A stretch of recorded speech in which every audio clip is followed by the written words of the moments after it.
It's not usual for us to get snow, but we got some.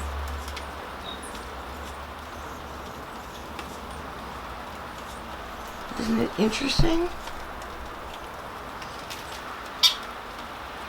Blackbirds here eating suet. This guy's eating a block of that thing a day. Yes, we hear you. Petey's excited. Not because of the snow, but because the blackbirds are here. And he can imitate them.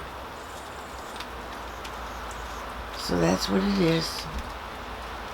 The blizzard of 2016.